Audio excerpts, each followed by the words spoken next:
January 19th, it's 9:01 a.m., and I'm going to hand it off to Mayor Adler to call the meeting of the Austin City Council to order. Judge Brown, thank you, and thank you to you and to the court for inviting us to be part of your meeting this morning. It is January 19th. The time is 9:02. We're calling the City Council special call meeting for the COVID briefing to order, meeting being handled remotely. And by way of colleagues, I put on the message board the rules that Andy had put for the Commissioner's Court, just basically copied them over, so I think everybody's seen that. The one thing I did not mention is that it's the customary practice of the court to take comment even on discussion items. So it's my understanding that that's how we'll begin this morning. Judge, I turn the meeting back over to you. Thank you, Mayor. And thanks everyone for being here today. It's really great that our two governmental entities are coming together, even if it's under these trying circumstances. Whether you live in Lakeway, Pflugerville, Lago Vista, Manor, Sunset Valley, Creedmoor, Elroy, Briarcliff, or Austin, the virus is impacting all of us. It impacts our families, our friends, our colleagues, our local businesses, and it's our duty as public servants to work together. So I'm glad to be here with our friends and colleagues, Mayor Adler and the Austin City Council, and the Commissioners Gomez, Shea, Trevelyan, and Howard. Our task at hand could not be more important. We can make a difference and we can save lives by working well together, and I'm so glad that we are. So we're going to go to the public comment period. Nate, do we have any callers or on the line? Judge, we are currently screening one caller to determine which item they're calling in on. I assume it is this item, but we are still confirming. Thank you.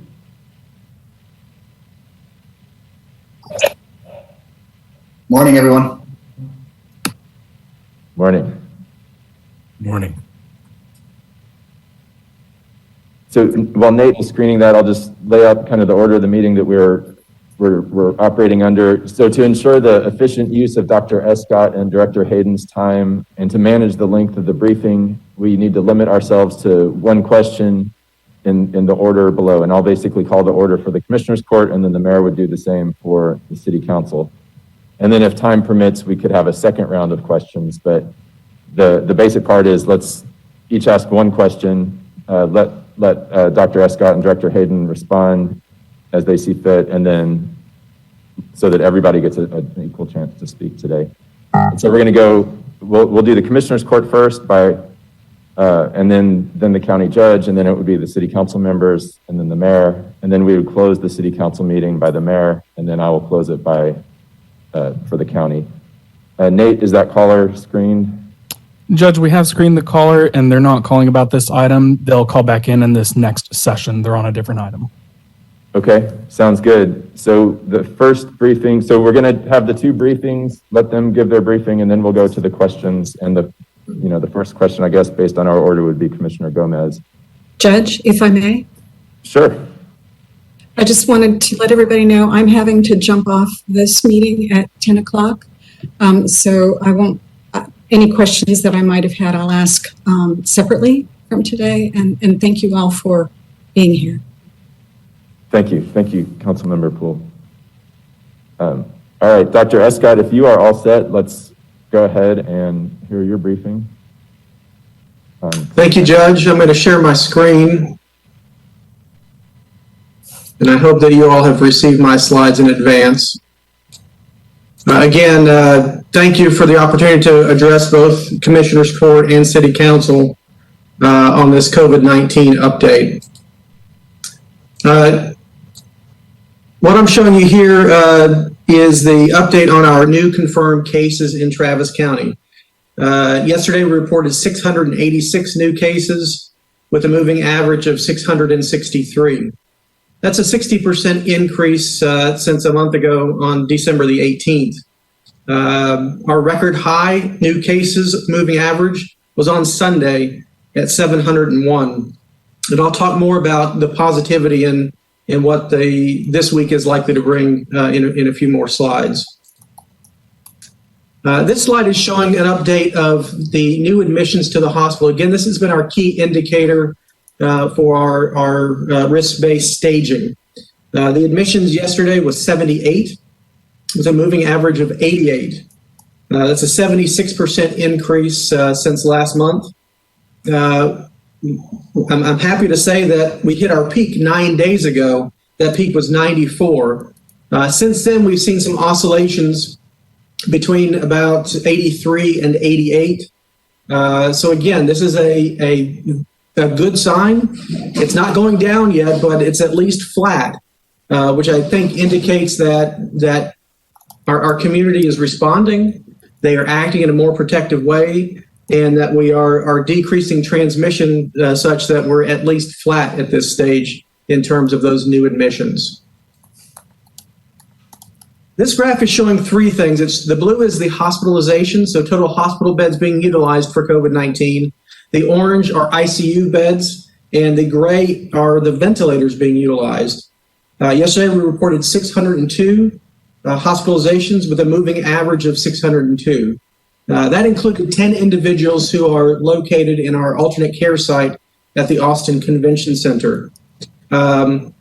That moving average of hospitalizations is a record high, and we are 97% above where we were a month ago in terms of hospitalizations.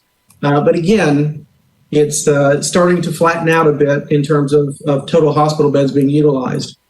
ICU numbers yesterday, 176 with a moving average of 183. That's up 101% in the last month. And we reached our record high in the moving average on Saturday. So again, it's not going up, it's flattening out a bit, which is a good sign as well. Our ventilator use, 106 yesterday with a moving average of 104. That's an increase of 112% from a month ago. And again, that measure also appears to be flattening out significantly. Now, when we look at the jurisdictions impacted, so those that are above the 15% for 7 consecutive days in terms of hospitalizations for COVID-19, these jurisdictions around the state of Texas are still impacted.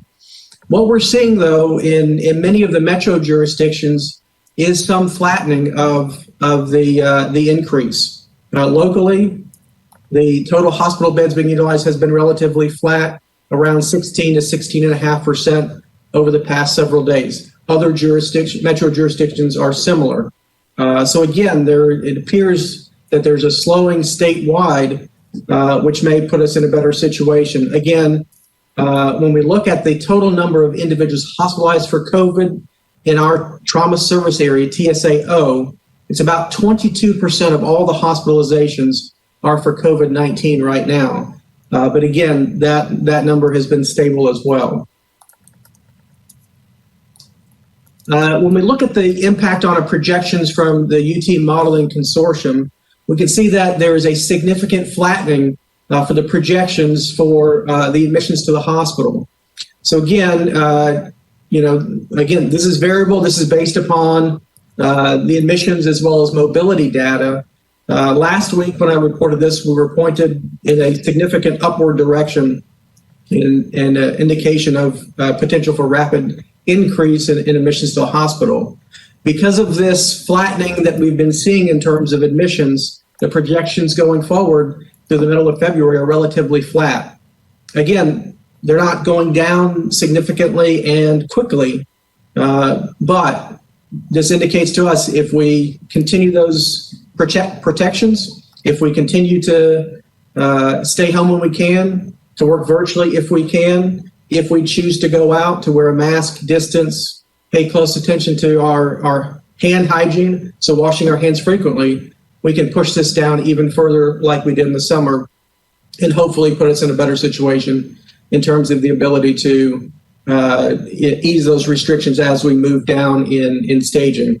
No indication right now, at least in the middle of February, that we're going to be getting out of stage 5. But again, that could change if those protective measures continue and are enhanced. We see a similar pattern for the hospitalization, so the total hospital beds being utilized. Again, this projection shows a slight increase over the next couple of weeks leading into February and then some flattening. So again, much better circumstance than just a week ago in terms of the projections.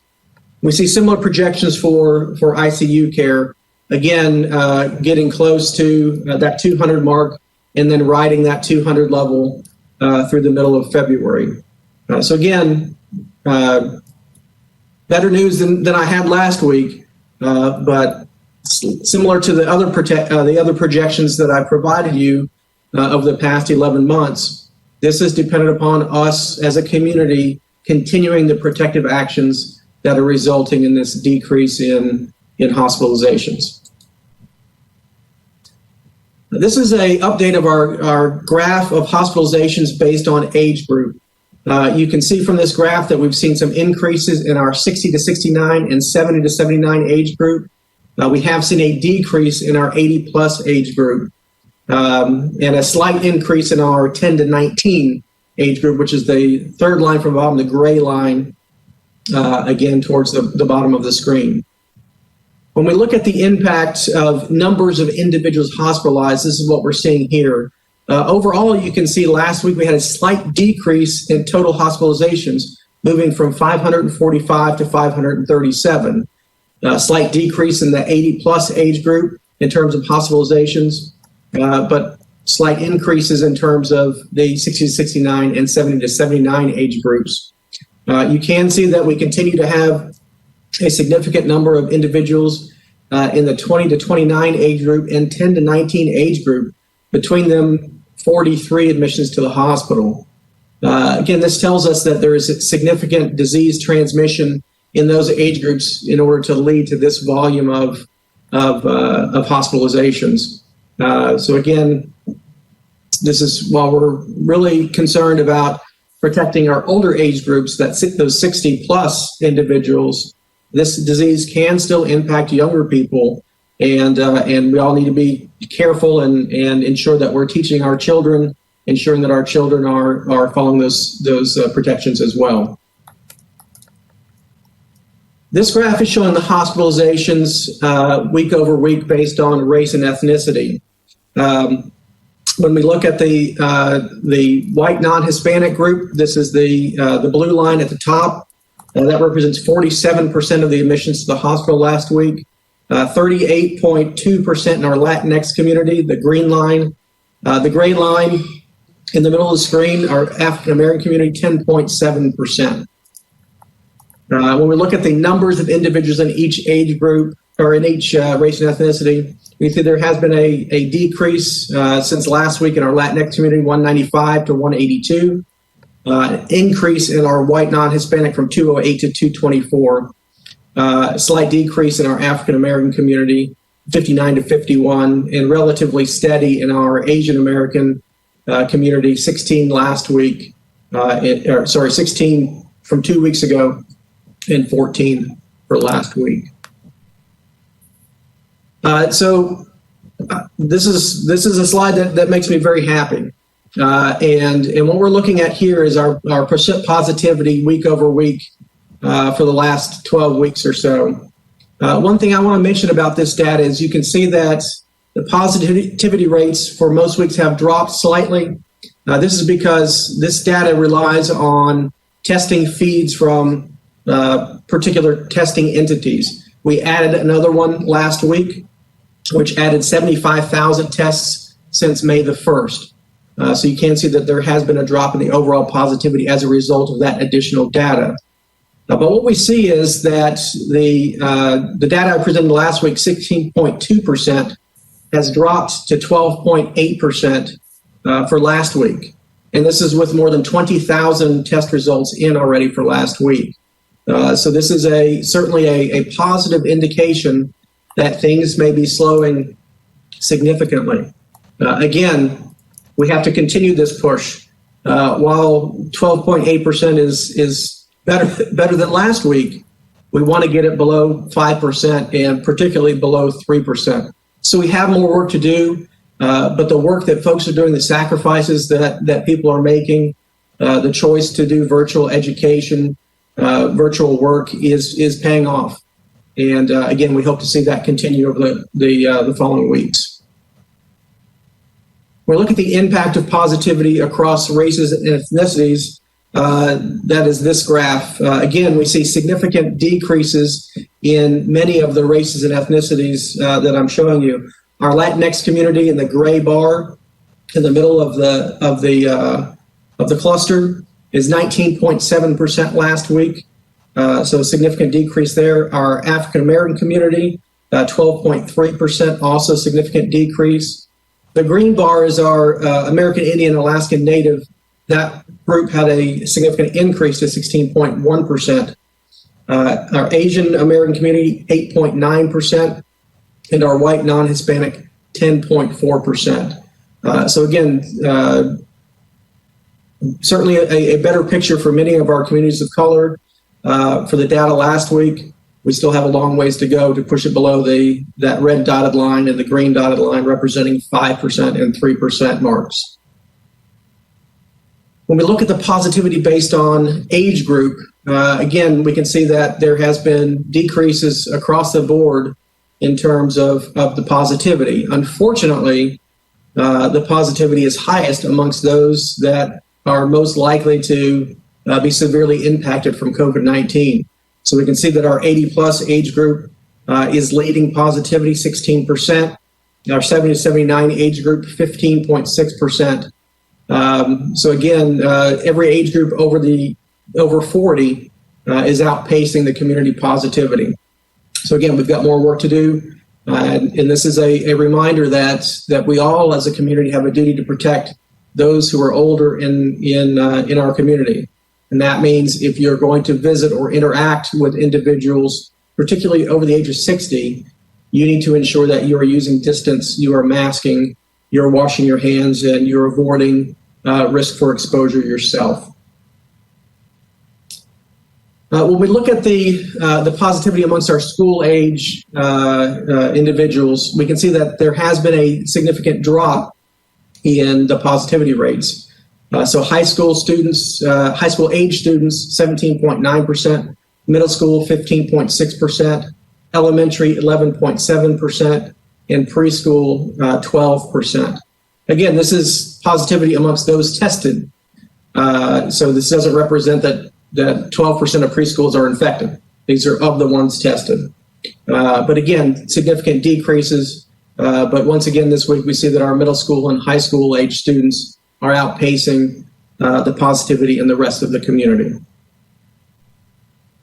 This is an update of our long-term care facility cases, 225 in the last 14 days, 481 in the past 28 days. Again, this data is updated by facility on a weekly basis at our austintexas.gov/COVID-19 website for folks who want additional detail.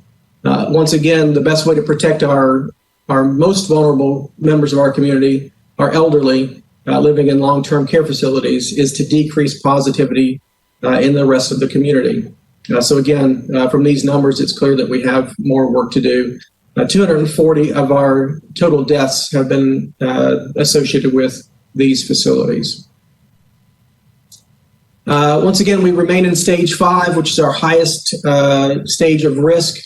Just want to, as a reminder, remind folks that gatherings outside of the household are discouraged. People should avoid dining and shopping in person and limit those to essential trips as necessary.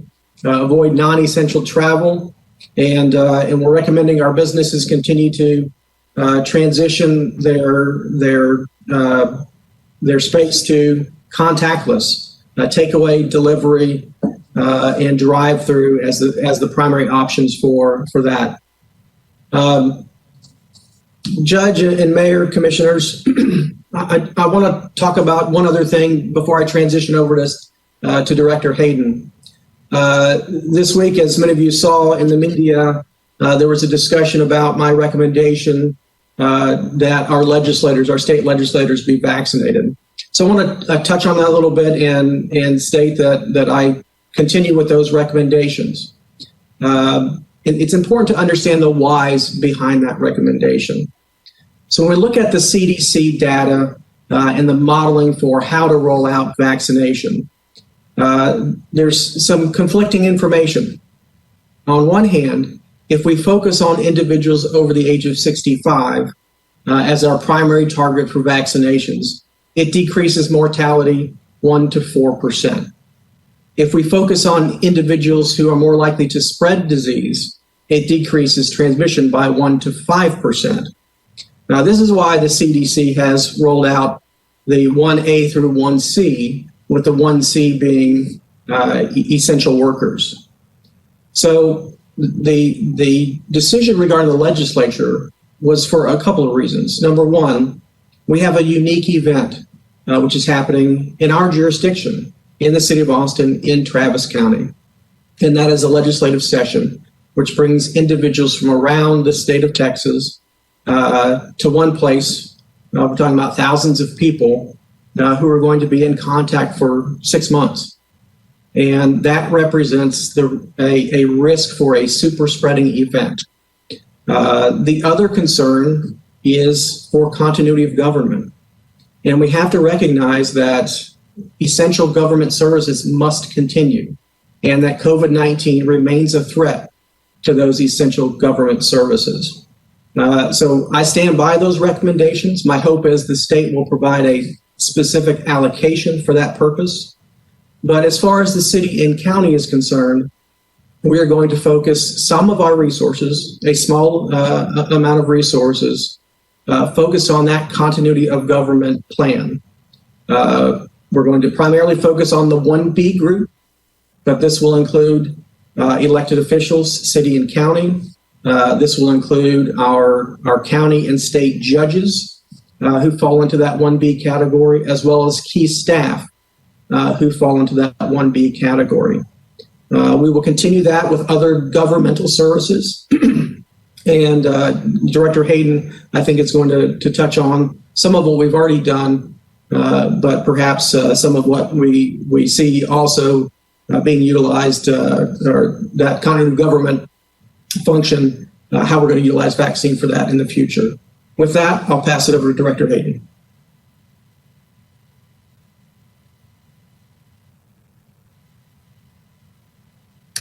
Good morning, everyone. I have my name.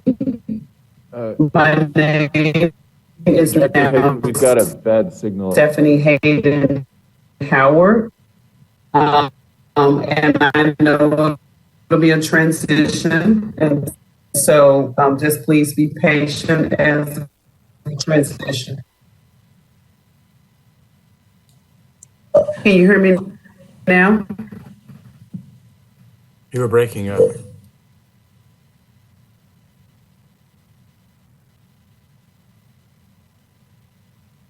Hello? Hello, Hear you, Stephanie.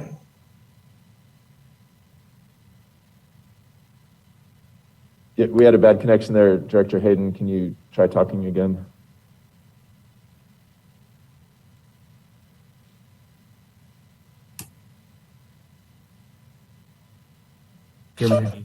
Will it help with her bandwidth if she stops her video? Otherwise, the sound is not usable. I think you're muted, Director Hayden.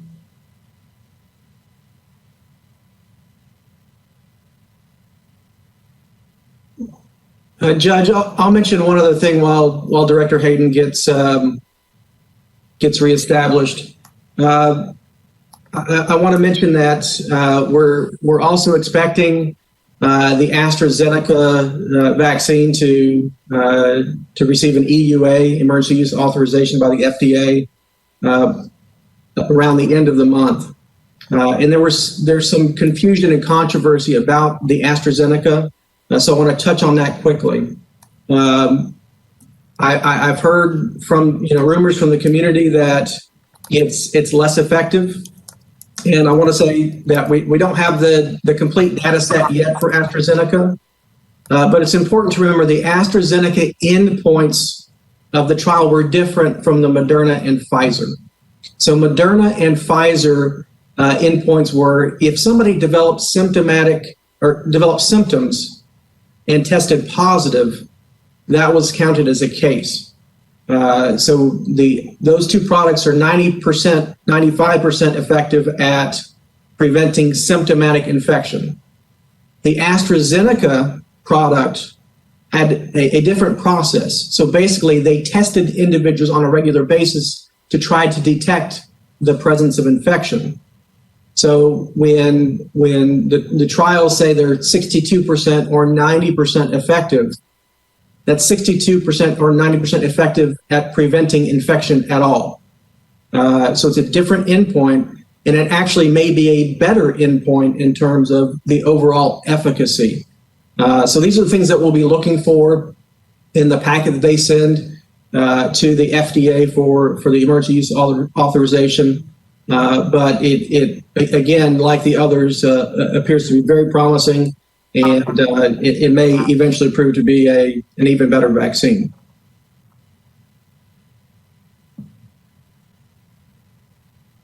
Thank you, Dr. Escott. I don't see Director Hayden back on the screen yet. Do you? I'm here. Good morning. Can you hear me? Yes, we can hear you. You wanna? Okay, great. Okay, thank you for the opportunity. Next slide, please. We wanted to come this morning and kind of walk through some information about the vaccine. One of the things we want to share with you is that we know that we're going to need to reach approximately 70% of the Travis County would need to receive the 2 doses of the vaccine. What we know in comparison to H1N1, as well as our early on testing, the vaccine will come in very slow. And so we cannot overly emphasize that how the vaccine is going to come in will continue to be slow. And so when we worked on H1N1, we vaccinated about 30% of our population. And so our private providers, pharmacies, physician offices, etc., they provided vaccines to over 300,000 people, where Austin Public Health only provided vaccines to about 32,000 folks back then. We know now we have more providers that have registered with the Department of State Health Services. And so the plan is that when vaccines are coming regularly, we know that several of them have said that they have the ability to be a hub as well. And so I'm sure most of you have been hearing the language that Austin Public Health is a hub. And so the basically needs to have the ability to provide large volumes of, and that you work with neighboring small counties to partner with Mayor, this is from our experience, Director Hayden. I can't understand you. Of color and older adults Director Hayden, for this vaccine process with your audio. Yes. Should we ask Director Hayden to try to speak without her video and see if it makes a difference? Yeah. Yes, let's try that. Sometimes that helps because it's not useful. It's hard to understand. Stephanie? Stephanie? We're having trouble understanding you. Can you turn off your video?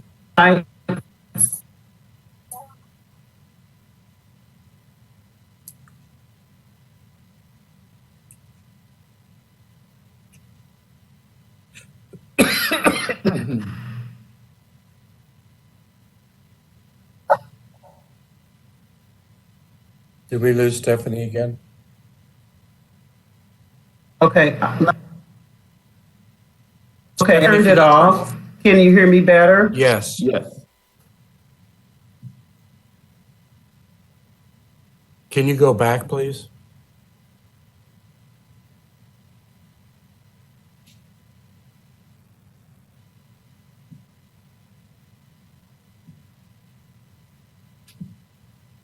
Good morning. Can you hear me now? I turned off my video. Can you hear me? Yes, that's better. Okay. Okay. And so appointments are recommended. Next slide. Stephanie, can you go back? We missed the last several minutes of what you were doing. About when you were talking Okay. about the hub, Stephanie, about the hub. Okay, so essentially the definition of a hub is a provider that has the ability to vaccinate several people in a day. Also, you must be willing to work with other neighboring counties, smaller neighboring counties. So that's like Hayes and Bastrop. And potentially Williamson for us because we think about the MSA. And so that is the definition of a hub. And so other providers are definitely signing up to be a hub as well in Travis County. We know that as the best practice, we also need to make sure we have large scale distribution sites, but also make sure you have multiple small scale sites. And appointments are recommended, and we are only working off of appointments. Next slide.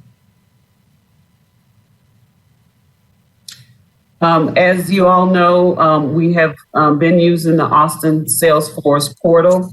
That has been the portal we have used this entire time. And I understand that, several, folks are having some concerns with the portal itself. And so we have employed some coding and data folks. We are working with a new developer. But I think the other thing to keep in mind is that the potential use of anyone in Texas is a reality for us. And so we have over 166,000 accounts that have been created, and 60,000 of them qualify for the vaccine. And when we say qualify, we mean people that are 65 years of age and older, or 64 years of age and younger, with an existing underlying health condition and not have insurance. We are going to be putting together our demographic data that we will share on our website with the rest of our dashboards. One of the common things that we have been hearing is the password errors and the kind of the malfunction. What we have been putting out to the public as a solution, if you would, for your username, if your email is johndoe@hotmail, you would want to add .aph.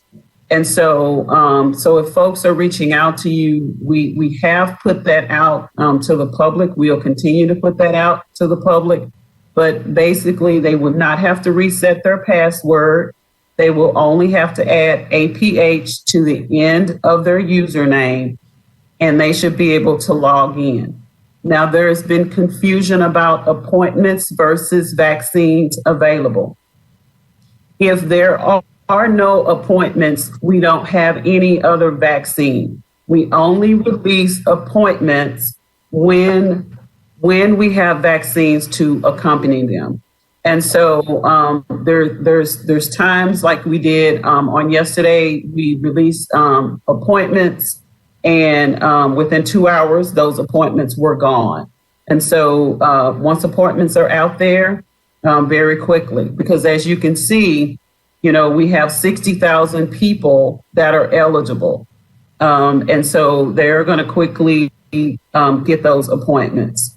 The other thing that we are working on is there's been a little level of confusion where folks have been going to testing and scheduling testing, and for them, they felt like they scheduled a vaccine appointment.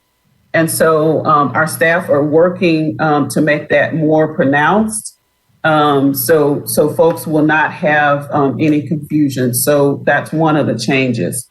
And so we're going to be working with our communications folks so we can get the word out about these changes that are going to occur this week. But right now, if folks are having any problems, that APH, adding that .aph to the end of their name, that will work today. Slide 3.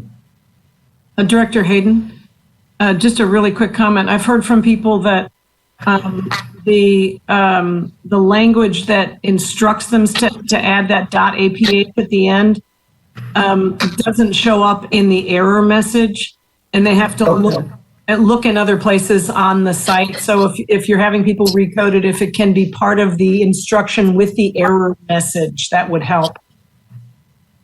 Okay, thank you.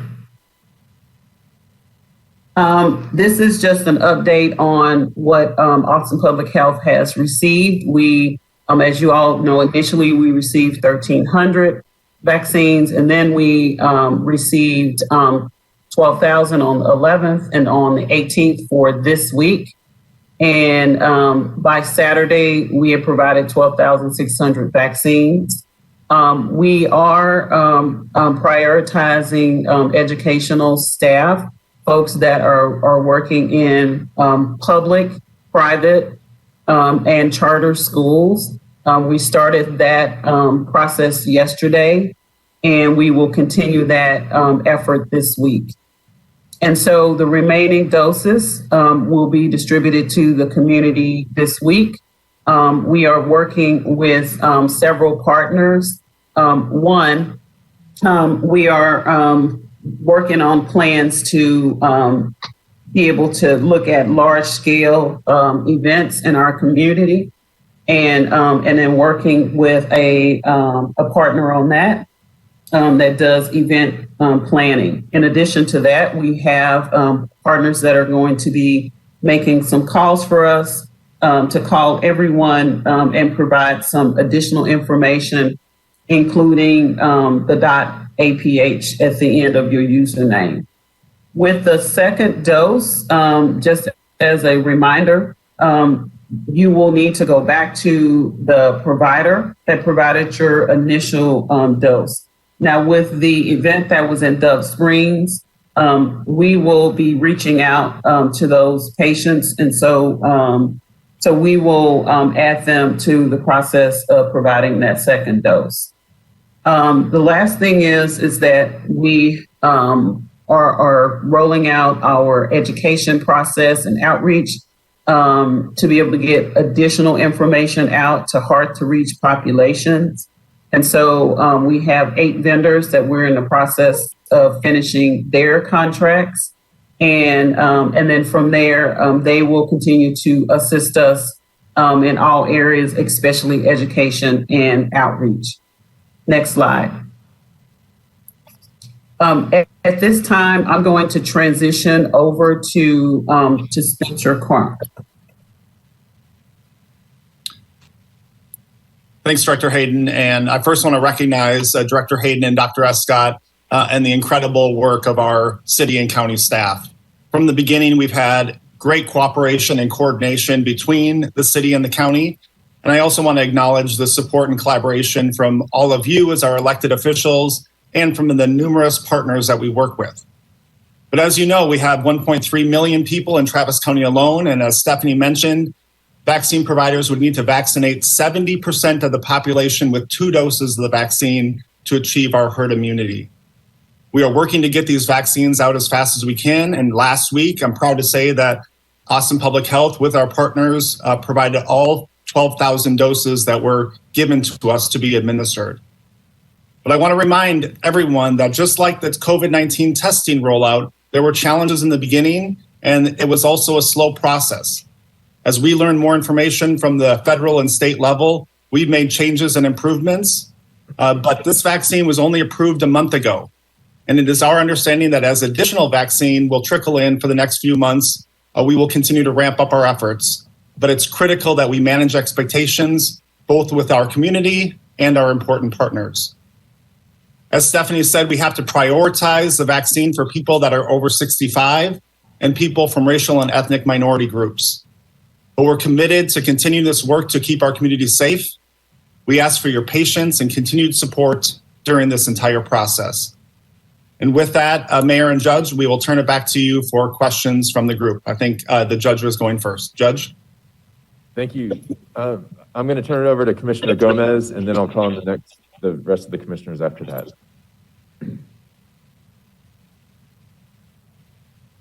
The question that I have is based on the questions that I get from the public. Since we keep saying throughout the presentations that we've had on these graphs that we're prioritizing people over 65, the 1A, the 1B, and now we've added 1C. But it appears to folks that we kind of get off that priority list. Are we really sticking to it, or are we kind of, going back and forth? Because it really confuses people. I'm certainly happy to start, and Director Hayden may want to jump in. The vast majority of vaccine is going to 1A and 1B groups. Again, we have the circumstance of the need to ensure our continuity of governmental operations. So we are focusing some of the resources on people like teachers. When we look at my recommendation for the legislature, that was not APH vaccine that was utilized. Again, we've recommended that the state allocate resources for that particular purpose. But we're going to have circumstances through providers. Again, we've got 350 providers providing vaccine in Travis County or that have signed up for it. There are going to be others who fall outside that group, and generally that happens because once you thaw the vaccine and you've pulled it up in syringes, you've got to use it in a short period of time. So what we've seen is that there are circumstances where providers have extra. They've gotten through their doses that were scheduled. They've identified additional doses available in the vial. The Moderna generally has 10 doses. In our vaccination of teachers yesterday, many of those vials had 11. Some had 12 doses. So sometimes at the end of the day, you've got extras, and it's a priority to get those out as quickly as possible. APH has additional people that we can call who fall within that 1B group. Others may not have that. So they're scurrying to ensure that it gets in arms instead of being wasted. But I do have confidence that the vast majority of vaccine in our community is going to 1A and 1B. Okay. Thank you. Commissioner Shea? Thanks, Judge. And as usual, thanks to Dr. Escott and Director Hayden. I have a couple questions. Do we know how many total doses are being sent to the community? Previously, we've heard something like 350 providers were getting scattered allotments. But do we know how many total doses are being sent to the community? And is the state continuing, this really inefficient and frankly broken process of scattering doses among private providers who don't have the capacity for signups, who don't even have good phone systems? I think we've all heard stories of dozens and dozens or more of people calling through all the lists of the providers that are on the state map and frequently can't even get through on the phone. And once they do, they're told, no, either that's only for our current patients or call HEB.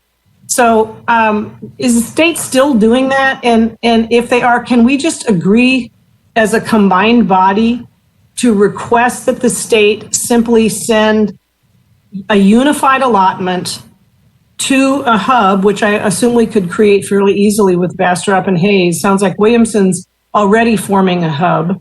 But there's got to be a more efficient way to do this than what the state has been doing. So are they still sending these scattered allotments all over the 350 providers, or have they changed that process?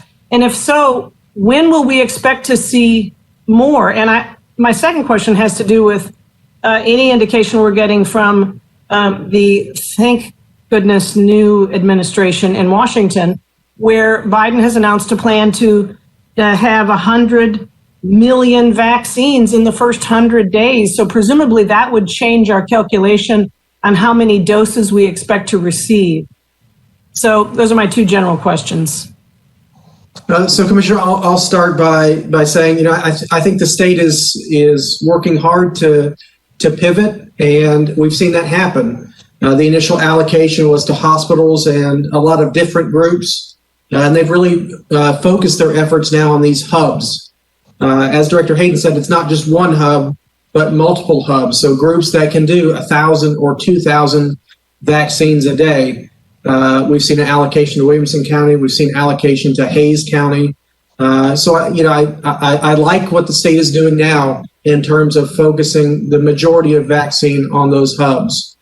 So I think the plan right now really is to get out large volumes quickly so that the hubs make sense.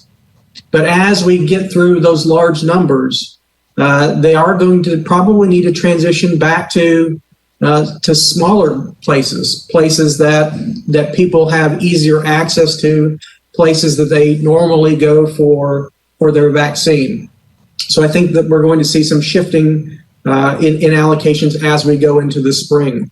But I think they're doing a good job now of refocusing the efforts on the hubs. Our hope is that we can increase the volume of vaccine available. As Director Hayden said, we've got multiple entities capable of doing thousands a day.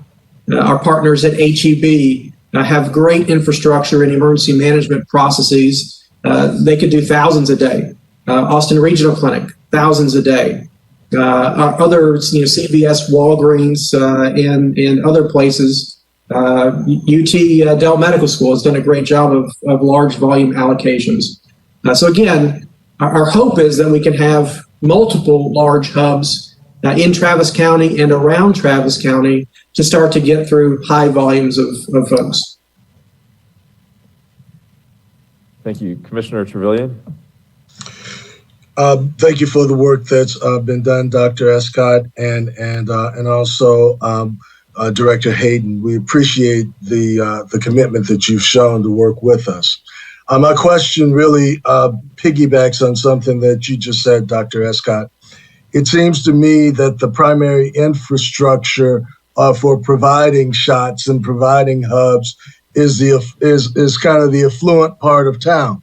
So my question is, what specifically are we doing to make sure that those parts of town that have not been invested in economically, but have other hubs like schools, for example, like community centers, like churches, for example, what specific plans are we putting in place to make sure that the parts of town that do not have a solid economic infrastructure will actually see opportunities for vaccines as well, because they are a lot of our Title I schools that are serving not only teachers but students in that area.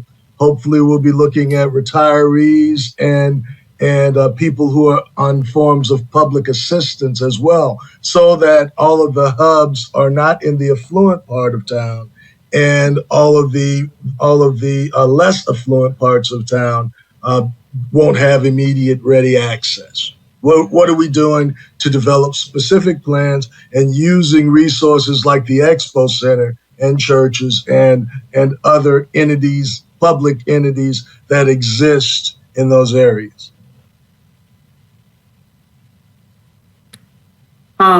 One of the things that we have done is we have identified several locations in the Eastern Crescent that have the ability for us to either have a long time presence at that location and or that has the ability for us to set up how we've done in the past with flu vaccines.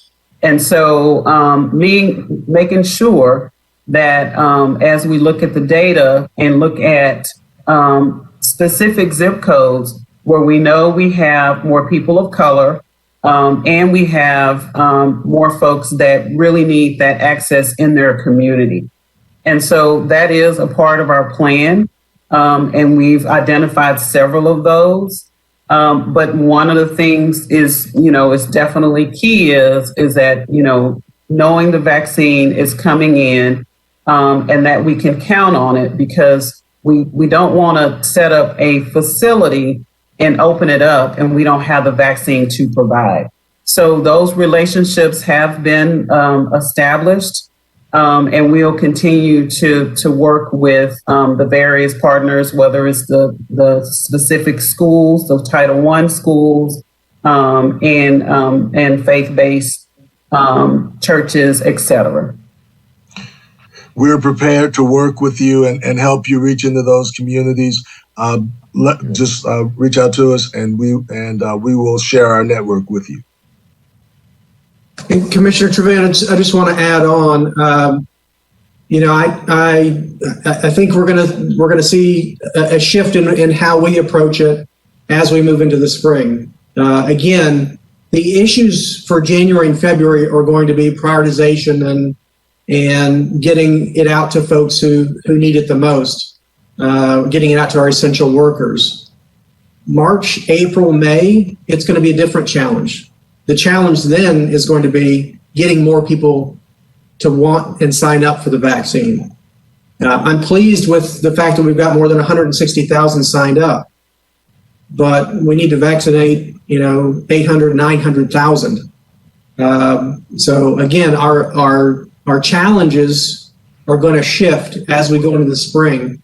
And that's why we need to continue this effort, continue the advocacy, continue the discussion regarding the importance of vaccine, particularly for our communities of color that have been so disproportionately impacted. We expect that those communities will be more challenged to get vaccine into arms.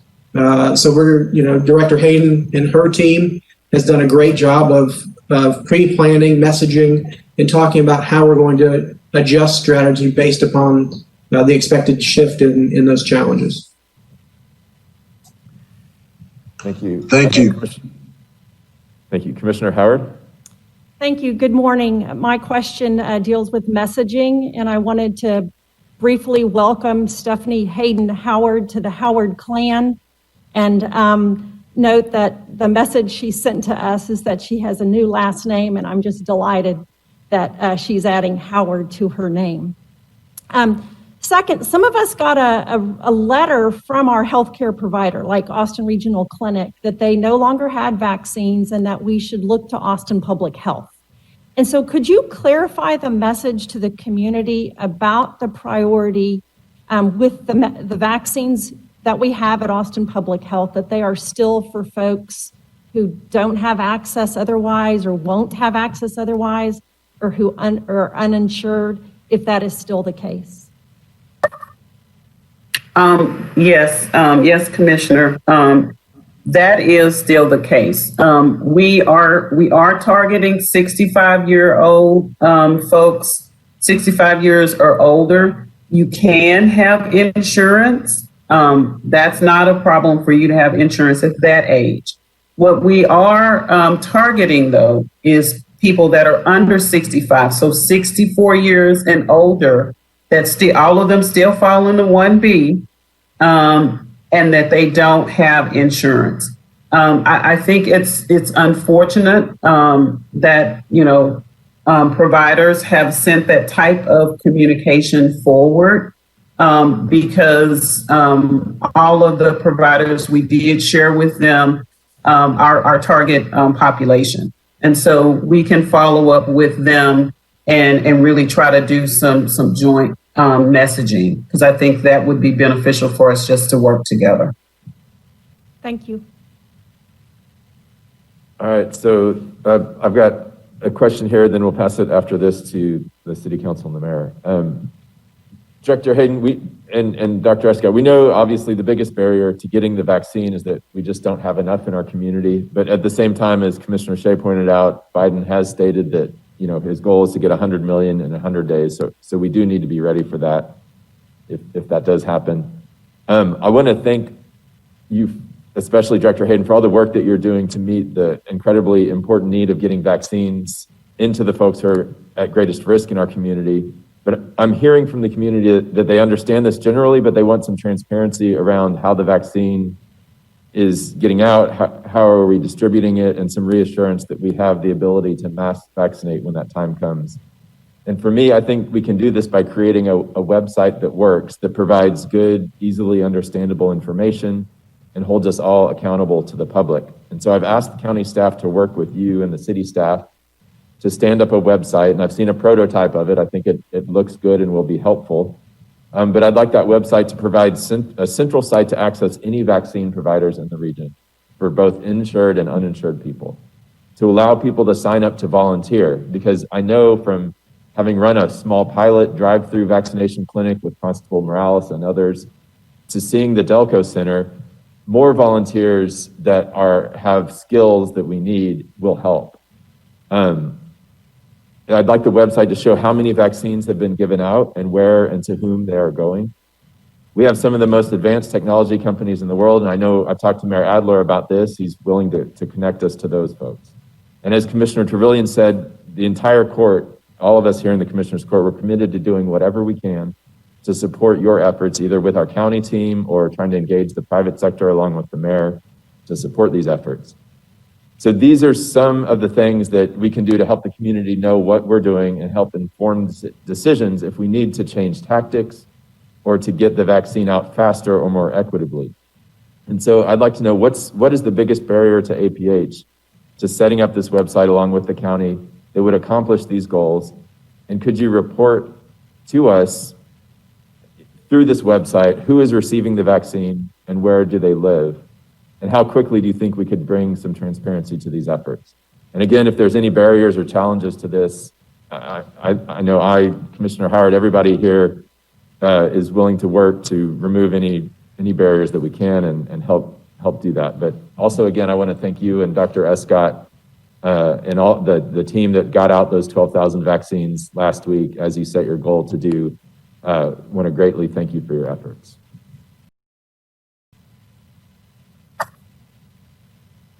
So, Judge Brown, as you know, your team is working with the city's team on that platform. And so, we'll continue to work with your team on that platform. I don't have, any concerns about us being able to get that platform done at this time. But I will just say that we do need the additional time. We were able to, our goal every week is all of the vaccines that come into our community is to be able to get the vaccines out the door within a 5 to 6 day time period. That is our first goal. And so, yes, we are willing to work with your team, do whatever, we do need to do to set up that portal and provide that information. We have typically kept all of the information, kind of an Austin Travis County type site with dashboards.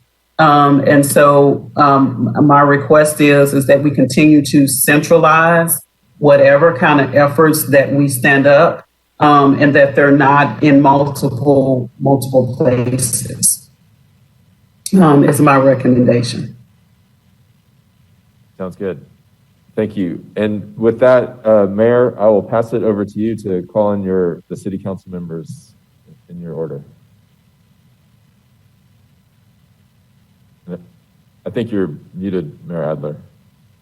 I was, thank you. Okay. Yeah. Judge Brown, thank you. We'll now work our way through the city council. Council Member Ellis. And each of us ask one question, and then we'll pass it on to the next person.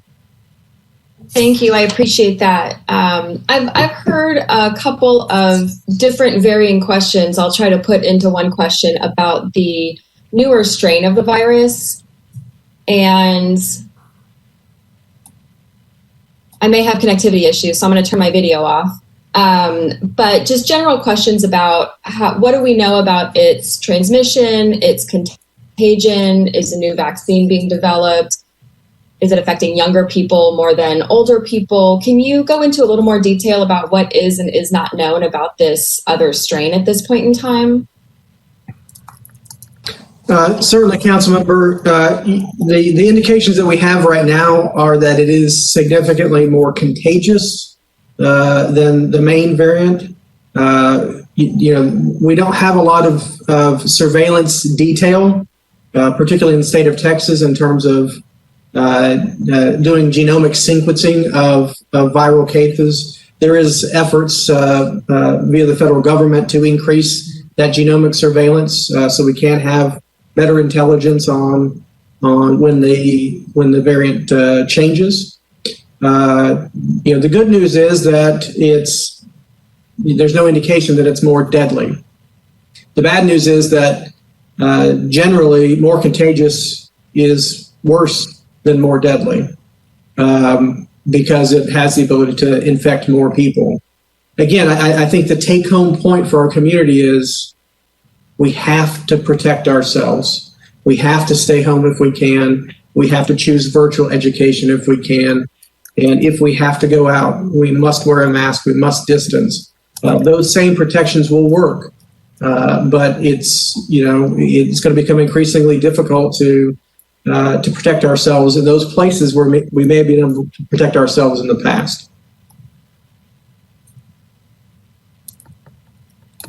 Okay, Councilor Kitchen.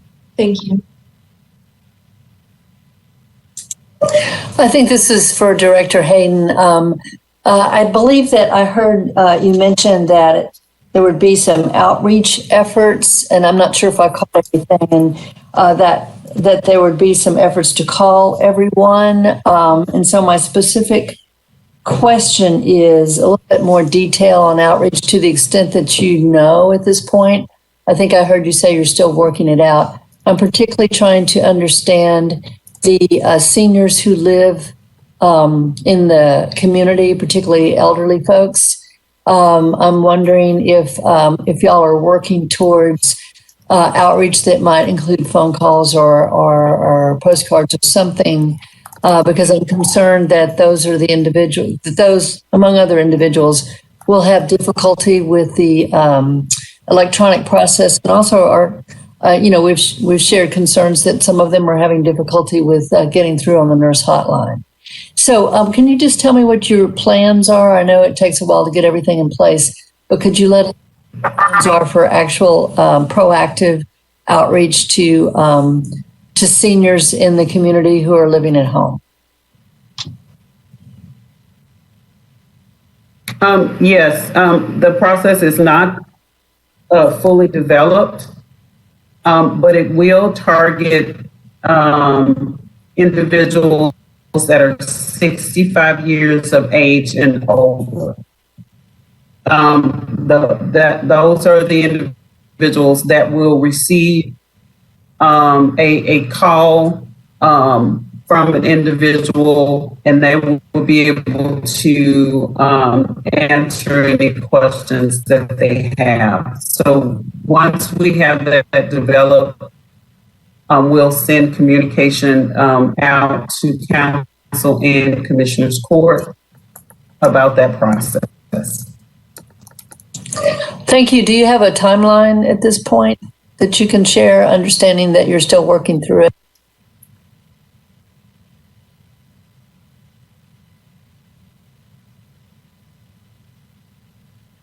I think we lost Stephanie. As soon as she comes back. Can you hear me? Yes, you're back now. Okay. We will have an update by the end of the week. Okay. Thank you. Councilmember Harper Madison. Thank you, Mayor Adler. Thank you, Director Hayden Howard and Dr. Escott. Good morning, everybody. My question is about, I guess, in alignment with Councilmember Kitchens about outreach. In which case, though, I'll sort of wait for that end of week update for that part of it. But, you know, some of the specifics are the who, the when, the where, and how we're reaching them. And that gets me to the primary point of my question, which is what I'm reading says that people of color are not being vaccinated at the same rate as Anglo-Americans. And I want to know what that's about. Why? I mean, is it exclusively outreach? Is it related to Judge Brown's point about a comprehensive website? Is it related to Commissioner Trevillion's point about, you know, getting really granular in neighborhoods and accessing fire stations and schools and religious organizations? I mean, I'm trying to figure out why folks aren't getting vaccinated. And I'll just sort of to put on the tail end of that, you know, my anecdotal experience, having seen the lines at the Delco Center, just a visual observation was, you know, that there were a fraction at best of people of color in the line. The singular unifying similarity was age. And so I'm also curious if the Delco Center, plopped right in the middle of Northeast Austin, seems relatively accessible. Why weren't more people of color in that line? So that's, you know, it seems like a complex enough question that you may not be able to give me a complete answer today, but I'm very curious about that and want to know what we can do both at the city and the county to support the efforts to make sure more at-risk populations of folks are being vaccinated. What we are finding is that because the system has not been as user-friendly, we know that most populations of color are not going to continue to come to a computer and try to access that. And so what we have put in place is, and we're continuing to work out the details, is that we are going to be working with some partners to ensure specific outreach to target populations. And be able to make sure that those target populations are able to get those appointments scheduled. Because Salesforce was not, had a lot of technical issues, thousands of folks were calling our nurse line. And so the nurse line was set up not to provide technical assistance, but the nurse line was set up for folks that did not have access to the internet. And so we will be working with some partners, being more intentional. We'll continue to leave, you know, the nurse line set up the way it is. Our hope is if we work out, you know, the majority of the problems with the site, we can free up that area and it can work as it's intended to work. So in the meantime, our staff will be working with our outreach partners to identify clients that we can start to provide the vaccinations to this week. Thank you, Director Hayden Howard. I wonder if in that update that we get at the end of the week, we could get a clearer picture of who our outreach partners are. That way each of us can take the opportunity to introduce names that may not be on that list that are specific to our districts. Yes, that will be fine. Thank you. I appreciate it.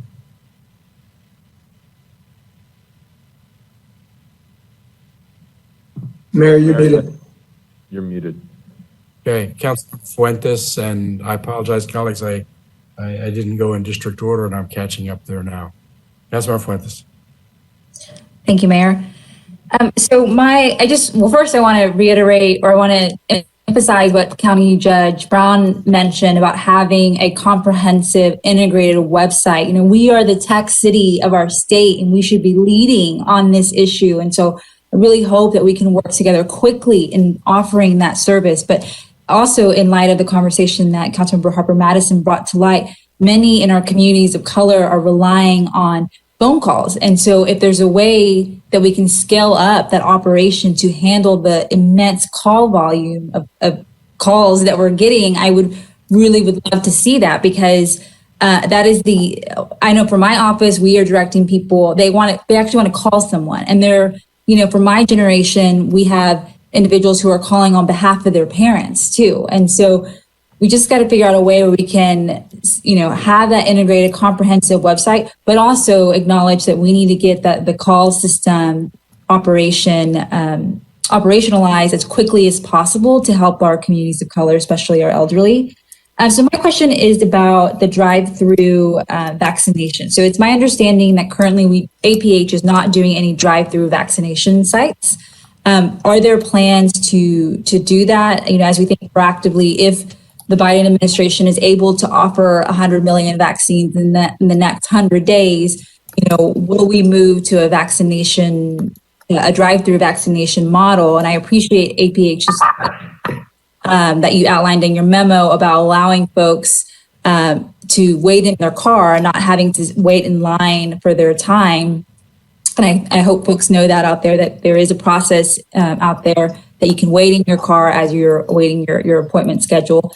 But I would like to see drive-through vaccination sites throughout our community. And also, just a side note, in my district, we have a veterans clinic that has very large parking lots, and it's in the 4-4 zip code. It'd be a great site for a vaccination drive-through site in coordination with our federal partners. Thank you. Yes, right now we are not offering drive-through sites. However, our team are working on plans for those. And so we will keep you all posted once we transition to that type model. We know we will need to continue to do both because we want to make sure that we are maximizing with the vaccine. Currently, with the drive-through models, we have to make sure that we can set it up in a process to where we can at least be able to provide vaccines to at least 200 to 300 people per hour. And so those sites will need to be set up to allow that type of throughput. Thank you. Councilman Renteria, do you have any questions? Yes. One of my questions is that, we do have a VA clinic out there, and is the health department working with them? I know that my wife is a veteran, and she hadn't got any notification whether they're going to have vaccines anytime soon. Have you heard anything are they going to have vaccines that they're going to administer over there on that location? My understanding right now is only Temple and some of the larger sites in Dallas and Houston area are administering those vaccines. I have not seen the VA here in Austin on the site. And so we would have to coordinate with them as well as dishes to determine if that is a site that they've identified. So we can let you know about those conversations. And Stephanie, one of the confusion is the state dashboard where they show the locations of people that have the vaccine. My understanding is that you shouldn't be calling those sites because you're basically public health is coordinating everything. I wonder if you could just get that message out, because I'm sure that a lot of these locations are getting called right now, and it's probably tying up their staff to answer some of these calls. So, and I know that since your guys are coordinating everything, that they shouldn't be calling these locations because they're not going to be able to administer any of those vaccine shots to the public. Okay, thank you. Councilmember Kassar. I want to thank Councilmember Fuentes and Judge Brown for bringing up really getting our operations ready for potentially administering so many more tens of thousands of vaccines in a comprehensive way. So I just want to echo that point. But my question goes a little bit more to what Councilmember Renteria just said at the end of his comments. There are so many people who are getting different messages from their private providers, from the state, from what they hear intermittently from the city, that I think it would be so helpful if week to week, as we get a shipment of vaccines, if we are able to have in writing for people, if you fall into this category, this is what we recommend you do. If you fall into this category, this is what we recommend you do. And we know that's shifting from week to week, but I would find that so helpful so that we could say, if you're under 65 and you have an underlying condition, but you are insured, then do the following. And even if it says all we can recommend you do is wait or try calling some private providers, but they may not have any. That can be hard to tell people, but it would be really useful to have a transparent place where people just hear the truth the best that we can deliver it. And I think we discussed this a little bit at our last meeting. So I'm interested in whether we've developed something like that and I just haven't seen it, if we're planning on developing something like that, or if y'all don't think that's a good idea, and here's why. But we just get calls from people in different categories who want to do the right thing and are willing to wait, but they don't know whether they're supposed to wait or sign up with APH or call HEB or what they're supposed to do. And they get different information. I think one of the challenges of putting together something like that, because things do change quite often. In the past, when we told in our communications, when we said to contact your primary care provider or your pharmacist, et cetera, then all of them everybody just kind of starts reaching out, and then all of their phone lines are overloaded. And so now, they are directing people back to Austin Public Health. So I think the bottom line is that, everyone really needs to have patience. And so if that's the message that we need to put up everywhere for people to have patience, we really need people to have patience. I understand that the various systems are trying to set up something, whether it's HEB or Austin Regional, whoever the provider is. I know they're trying to put up information, but for us, right now, we're going to continue to be a safety net provider. And so that has not changed for us. That's always been our mission. And so I understand that is confusing because we're getting conflicting messages from everywhere else. And so that's kind of my recommendation at this point. Thank you. And I just would ask that we put something together for folks that sets their expectation. And it may not say call your private provider. It may say you may call your private provider, but they may not have enough. And we're just letting you know. But if we don't fill that void, then the void of information gets filled with conflicting messages that could be even more confusing. So my ask would be that we try to put something together every week that gives people the truth, even if the truth might be you can try some of these things, but you may just not be far enough ahead in the line at this point. Okay. Thank you. I think at this point, Ann, you've had a chance to ask a question, didn't you? Okay, so Councilmember Kelly. Thank you very much, and thank you, Dr. Escott and Director Hayden, for your time today. My question is about directing individuals in my district where to sign up for the vaccine. As you might be aware, District 6 is the only one that covers both Williamson and Travis County. And so for our Williamson County residents, do you think that you could provide some clarity on them utilizing the resources of the Williamson County Health District instead of APH? Or if you have any insight on that, if you could offer it, that would be helpful. Thank you. Yes, council member, they can actually sign up, whether it is with Austin Public Health or with Williamson County. They can sign up in any portal. It doesn't matter where you live. And so I would encourage them to sign up in both places. We have been providing vaccines to folks that are not from Travis County thus far because they access our portal. So encourage them to do both. Okay. Council Member Tovo, do you have a question?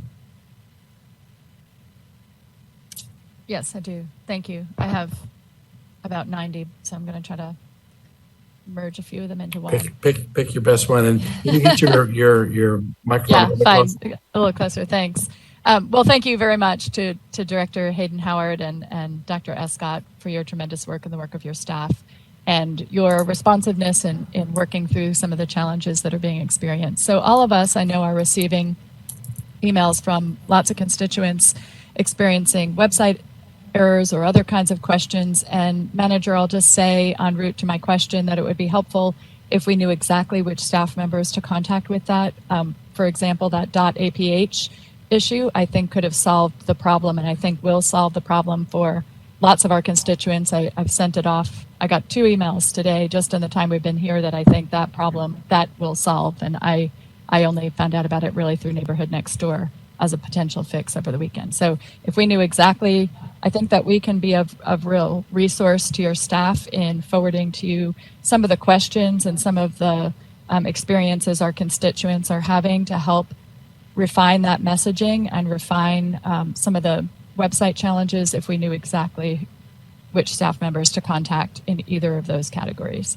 So that would be helpful. I think, Director Hayden Howard, I would like for you to go back to the question of the hub. I am still getting questions about whether APH is the hub, and I'm not sure what the correct answer is to that.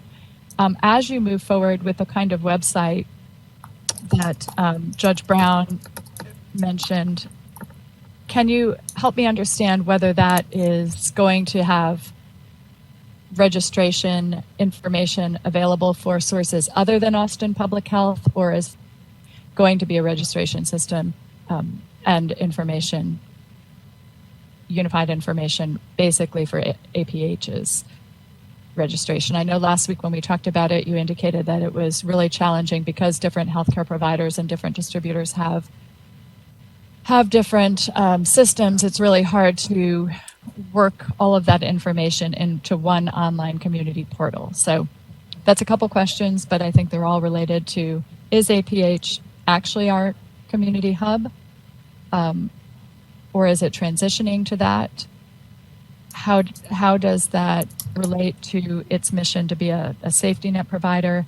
And as you work toward that website, to what extent will it provide information about resources other than APH? What is the status of those conversations with other providers in our community?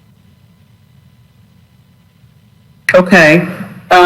Essentially, we are a hub, but we're not a hub in the way that people are thinking of a hub.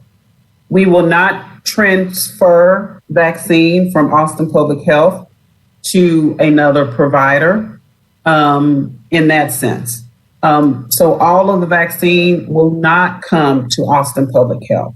So I have to be clear that, as this process moves along, a hub in definition is a provider that has the ability to provide vaccines at a high volume. That's essentially the definition of what the Texas Department of State Health Services definition is. And so right now we are a hub. And as you know, most of you may have heard, yesterday Hayes County set up their hub, Williamson County has set up their hub, and so they're at a position where they can provide multiple vaccines a day in a short amount of time. And so the second question about the website, right now, what we would have on that website initially is Austin Public Health's portal. And so, as things change and vaccine is widely available, and this is kind of, what typically happens when there's more vaccine available, it moves to a place of making sure you're getting the shots in arms. And so that is essentially what most providers are going to do is make sure that they can get as many people the vaccine when it's widely available. So I hope that answers your question. Councilmember, I'll add on to that. Again, as Stephanie said, we're a hub, not the hub. And I think there's been some confusion. It's a hubs model, not a hub model.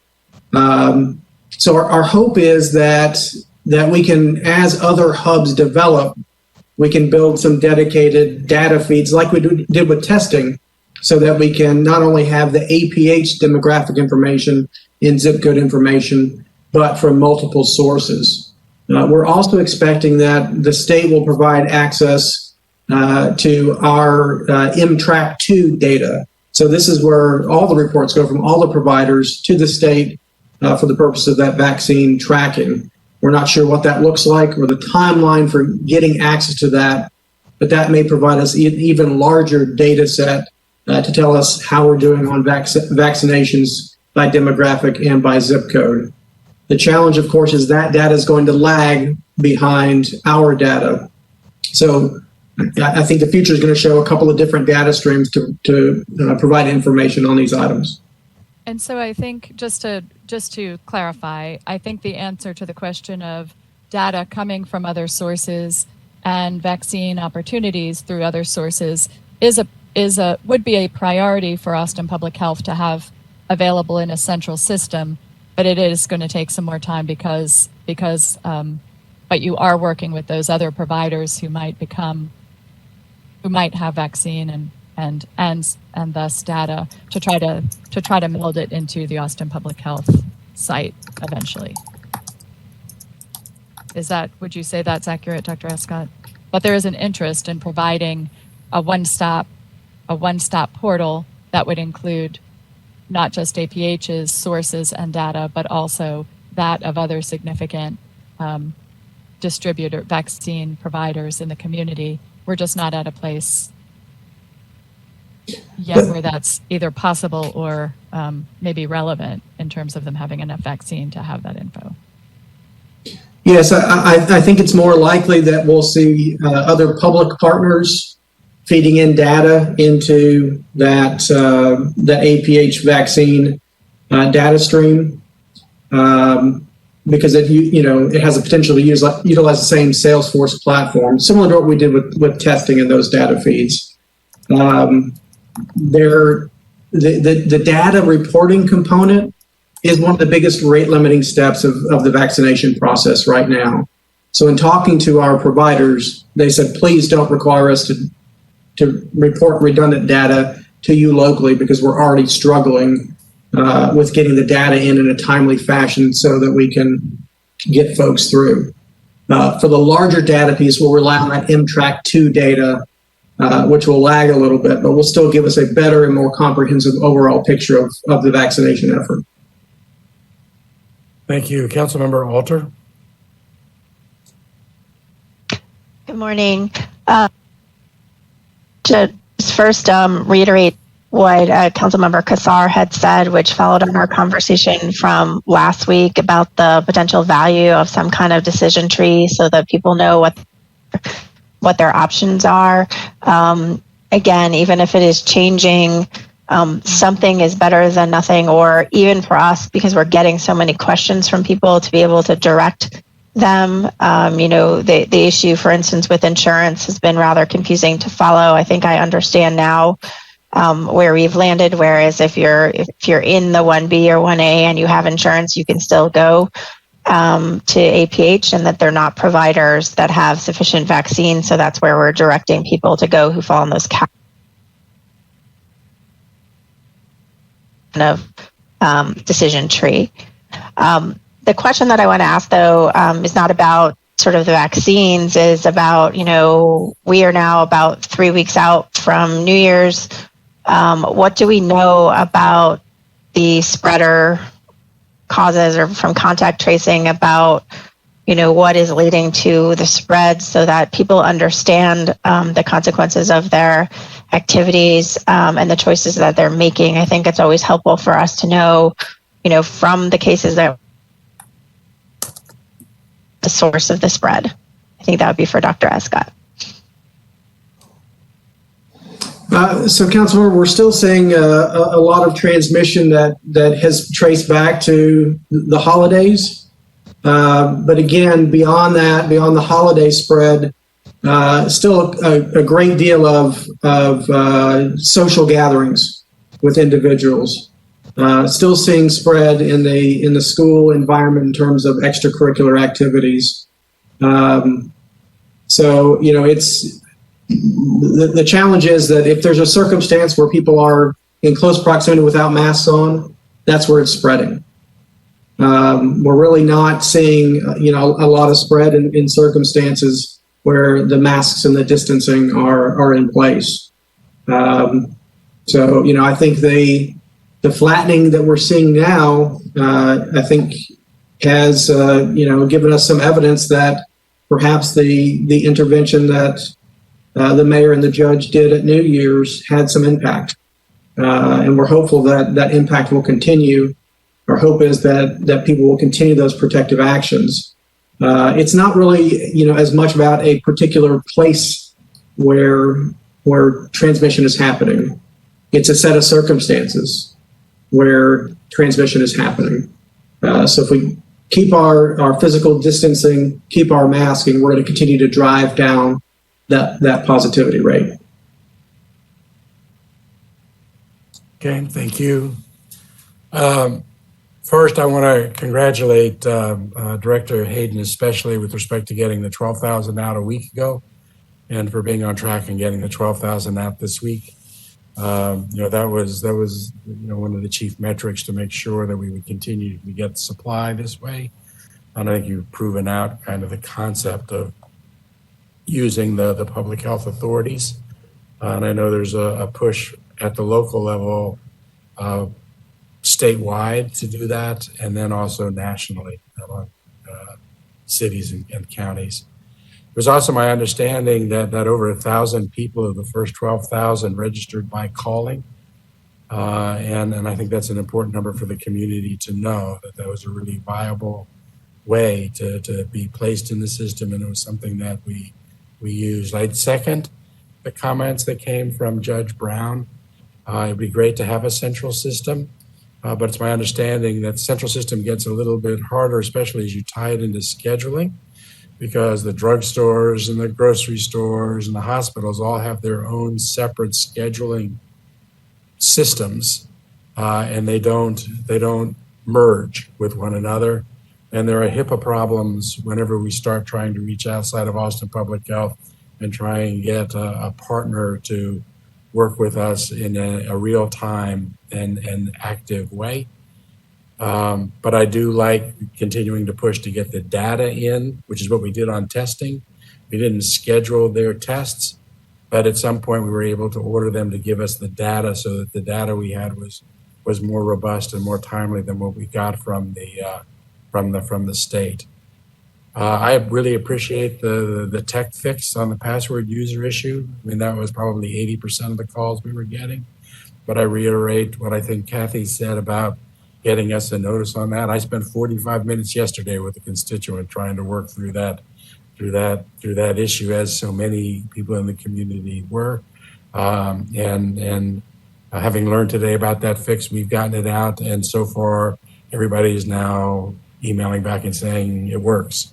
So great fix to that, and we need to really make that a really big thing for people to have seen because it seems to work so well and it was hanging up so many people. My question goes to the issue of demographics and who it is that's actually getting the vaccine. My understanding is that when we get the vaccine as a hub to distribute and we set up our registration system, anybody, not only anybody anywhere in our county can register. We just can't say certain people in our county are the only ones to register. Not only that, anyone outside of our county can register. So somebody from El Paso is allowed to go into our registration site, get an appointment, and then fly into Austin to take advantage of our delivery, and those are just the state's rules. But within that universe, when people register, you're asking health questions, you're asking demographic questions. Are you scoring or weighting the people that come in based on age and ethnicity and vulnerability and susceptibility, and then using that kind of weighting or scoring to figure out who it is that actually gets the vaccine appointment to be able to do that? And then associated with that, while we don't have any of the data for any of the other providers for the reasons that Dr. Escott explained, we do have our own data. And you said that you were going to post our data so that we could see within our operation who is getting it by age and by race and ethnicity, because that information will enable us to see either we're hitting the marks we want to hit, or if we're not hitting the marks, it'll point us to areas that we need to figure out different systems. So the question about ethnicity, first one, do we weight or based on ethnicity conditions when we're setting appointments? And second, when will we be able to see, when do you think you'll be able to post that initial demographic information so we can see who our tests have been going to? So I'll answer the last question first and kind of proceed backward. Staff are putting together a report that we will be able to, the goal is to be able to, the folks that have come through the system, not the first day, Monday to the first closed pod days when we were not on in Salesforce, it will not include that. So it will be a smaller subset of folks that have come through Salesforce. Our folks are putting together a report that we will be able to issue on Friday with the other document about outreach. And so the second question is that, yes, it's similar to what we did for the testing platform. When we are trying to get a target population, and so we have folks that have registered, they have an account, and so we have folks that are eligible and we have folks that are not eligible. And so we are pulling from the folks that are eligible, and those are the ones that can sign up for appointments. So the system kind of self-corrects. Anybody can go on the system anywhere. People that have insurance can go on the system because this is really the only system to go on now. But when we're actually giving the appointments, we take a look at the susceptibility and vulnerability factors for actually scheduling people. And that's the part of the system that we need to fine tune and make sure it's working well, to make sure that we're getting it out to the people that are most susceptible and vulnerable. Is that right? Yes. Okay. Judge Brown, I think that's we've run through the council members. Everybody's had a chance to ask one question yet. Did you want to do a second round of questions, Judge Brown? Yeah, I think we've shockingly gotten through this quicker than anticipated. So yeah, I think we'll do maybe a speed round of sorts, and I'll just go back and call through my list and then pass it back over to you if that is okay. That works. All right, so Commissioner Gomez, do you have another question? No, Judge, I don't. Okay, thank you. Commissioner Shea? Yeah, I did have a question, particularly about having a unified site. And I understand what Mayor Adler was saying about the difficulty of linking so that all of the scheduling at each of the private providers is included. But if we can just have one site that provides a link to the other hubs, the frustration, I'm sure we're all hearing this. People are calling through the 350 providers and it's chaos. So if we can have in this a unified site, and I appreciate the coordination to try and create it, if we can just have the 4 or 5 hub providers that you listed, starting with City of Austin, then HEB, ARC, CVS, Walgreens, maybe UT Dell, if we can just have on one site the hub providers, and then people can link to them, go to their own pages, and make the arrangements, that would at least provide some level of coordination. There's just enormous frustration and frankly, kind of chaos and confusion around this. So if we are creating a unified site, I would beg that we just list the main hub providers that people can reach. Because sending them to this DSHS list has been just nightmarishly frustrating for people. Is that part of what we're working on, Judge? Yes, I think you laid out the general concept, yes. And I don't know if Director Hayden or Dr. Escott, if you have any. Yeah, Commissioner, I think that's an excellent idea. That's the low-hanging fruit in terms of coordinating the process. The challenge we have is all the other hubs that I just mentioned don't have vaccine this week. So part of the other process is trying to integrate the weekly data on who's likely to have vaccine this week or not. I do want to be very clear. For individuals who are outside the 1B group, there's not any significant chance of getting vaccine for the next couple of weeks at least. People over the age of 65 or older, you need to sign up. You need to get on a list. Even if there's not vaccine today, there may be vaccine tomorrow or next week. And you're the group that we want to focus on right now because of that impact on mortality, severity of illness. For people who are 64 or under, it's probably going to be longer for most of them. There are going to be some exceptions. So again, teachers who fall in that 16 to 64 group with underlying health conditions may get it sooner than the general population because of that continuity of government services need. But generally speaking, right now, for the next couple of weeks at least, the real focus for most providers is going to be that 65 plus group. Thank you. Commissioner Trevelyan. Okay, just to piggyback on what's been said already, I want to make sure that we are tracking things that we can and should know. I want to know which providers have access to vaccines by zip code area, if I could.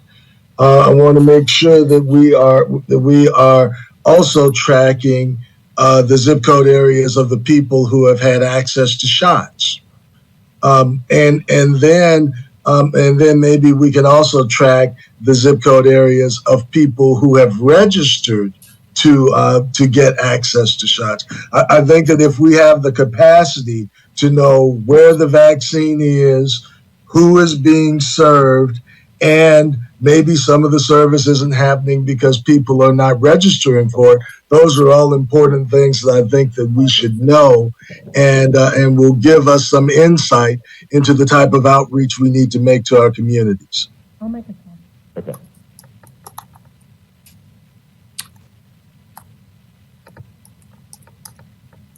Thank you, Commissioner. Director Hayden or Dr. Escott, do you have any thoughts there? Commissioner, completely agree with you. And that's exactly the kind of information we intend to have, similar to what we've done for testing. Now, that's the kind of detail that we want to have. It's going to take a little time for us to build that, to ensure the data streams are efficient and that we're getting enough data to populate that. We're hopeful to be able to access that data directly from MTrack2, which will give us more comprehensive data to populate. those dashboards, but absolutely those are in the plans. Thank you.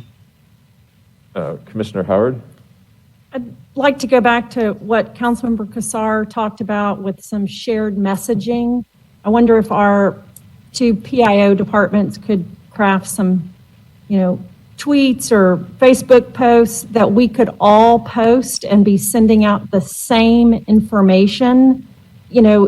Much of what Dr. Escott and Director Hayden Howard have said, if we could just synthesize it and all share it, then at least we're doing our part to spread the truth. And I'd be, interested in trying to help with that if there's a way to make that happen. Thank you.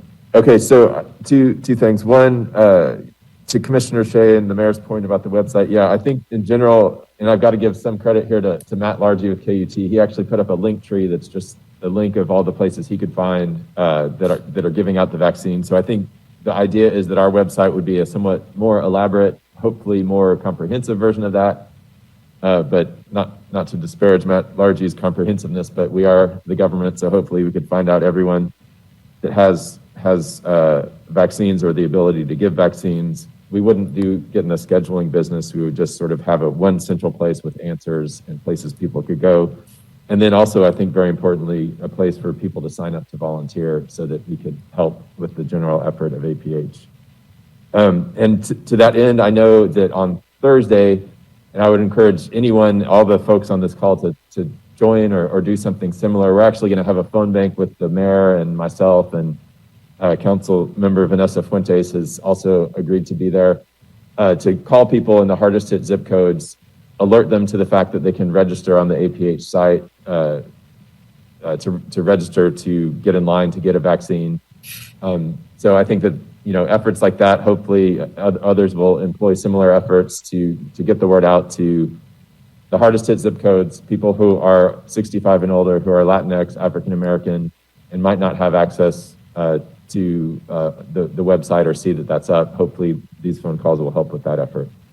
And with that, I will pass it back over to you and your team, the City Council, Mayor Adler. Sounds good, Judge. Thank you. We'll do our part of the speed round here. We'll do it in district order again as well. Councilmember Harper Madison, do you have anything on the speed round? I do. Well, I did. And then what Judge Brown just shared with us expanded on my question. So the phone bank, for example, I wasn't aware of that effort until now. So I would encourage us to, as we are going through the various initiatives that ultimately are going to feed into our shared goal, let's all know about everything that's happening all the time. I know that sounds lofty, but I think what happens when we don't all know what efforts are taking place, then we duplicate one another's time or one another's effort. And I'd say right now, our resources, our time included, are finite. So the amount of time that it would take to make certain that everybody knows what's going on so that we can all participate simultaneously is critical. The other thing that I would say, or that I originally was wanting to lean towards asking about, was volunteer efforts. I appreciate that there are a lot of folks that want to volunteer. I appreciate that we have the opportunity to utilize volunteers to further the effort, but I also have some concerns about exposing volunteers who have not been vaccinated, which is sort of one of the reasons, myself and some of the other members of a smaller coalition aimed at the Eastern Crescent and African American community specifically sort of dialed back our potential effort at just thinking through what does the practical application of that look like, given that we are putting people at risk when we, are asking them to volunteer as it pertains to COVID efforts, and they have not been vaccinated. I just want to make certain that as we are offering people the opportunity to volunteer, that we're taking the most concern and consideration around keeping them safe and around keeping the general public safe. So I just wonder if maybe we should have a tiered system for volunteers. Folks who have received both doses, for example, are, given the information that we have, probably the least at risk, as opposed to, I know a lot of folks were unfortunately exposed to COVID-19 by way of their efforts around the election, poll workers and such. And those were folks who are in the high risk categories of people. So I just want to make certain that we're not inadvertently putting any undue pressure on the system by way of well-meaning volunteers finding themselves exposed to the virus.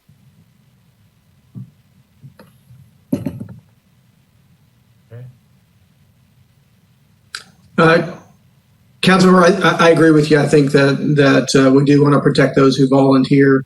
And my understanding is that there's an opportunity for them to get vaccinated. Director Hayden Howard can correct me if I'm wrong on that, but I believe that is part of the process. Yes. Basically, what we are doing is most of our volunteers will fall under the 1A because our goal was to ensure that we provided those vaccines to people in the 1A community. So it is a tier type of volunteer type system that's kind of happening right now, kind of under the EOC. And then the other thing is that we are encouraging folks that have not received their vaccine and they're wanting to volunteer. We're setting up the criteria. You can't volunteer one time and receive your vaccine. So we will have the criteria where we at least want you to be able to volunteer, 3 to 4 times. And we will, the first day of your shift, provide you the vaccine, because at that point, we're putting you at risk. And so we are keeping that in mind as we're working with the volunteers. Thank you. I appreciate that. Thank you. Councilmember Fuentes, do you have a speed round question? No further questions on my end. Thank you. Thank you. Councilmember Renteria? Yes, I just want to thank Stephanie and Dr. Escart on the job y'all been doing. I mean, it's really frustrating when we have a national government that is wasn't as transparent as they should have been, and in our state that does not let us know when they're going to distribute. I mean, here we are, a city of 1.2 million, and we're only gotten through the public health department under 13,000 doses. So, I mean, 14,000 doses. So it's really frustrating that, such a large city and we're still just getting a very few amount allocation of vaccine to us. So I just want to say thank you for the work that y'all have been doing for us. Thank you. Councilmember Kassar. Can y'all talk to us about second doses? We've gotten some number of questions about how that process is going to work for those that have already received it. Yes, they will receive an email from us. So all of the providers that provided your initial vaccine will be reaching out to you to let you know it is time for you to come in for your vaccine. And so you will go back to that provider and they will provide the vaccine to you. We will be working with Judge Brown for the folks that receive that initial vaccine and community care, so we can provide those to them as well. Got it. So the message is hang tight and make sure to answer your email or your phone. Yes. Thank you. Councilmember Kitchen.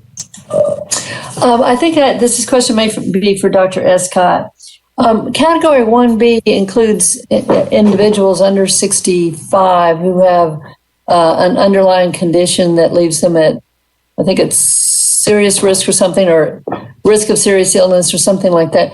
Can you explain that to folks? There's some confusion about what I've heard from some folks who are unclear about if they can qualify, if they have certain conditions. And so when we talk about people being eligible right now under 1B. I'm assuming you're the things that you have just said about people signing up as 1B. I'm assuming you mean that with regard to people with underlying diseases. Is that correct? Or Yes, council member. So certainly everybody in 1B should sign up. We want everybody who's interested in the vaccine to sign up, because again, we're going to keep going down the list as we get more vaccine. We'll drop the bar down and continue to offer to additional folks. What I was saying earlier is that I think Director Hayden Howard said that we have more than 65,000 who are over 65. Obviously, with 12,000 doses, it would take us 5 weeks just to get through the people currently that we have signed up over 65. So there's not much likelihood that people under 65 are going to get it in the near future from Austin Public Health. But as vaccine supply increases, that may change. So if they're signed up already and we can drop the bar below 65, then that may be an option. There are lots of medical conditions which fall under the 1B.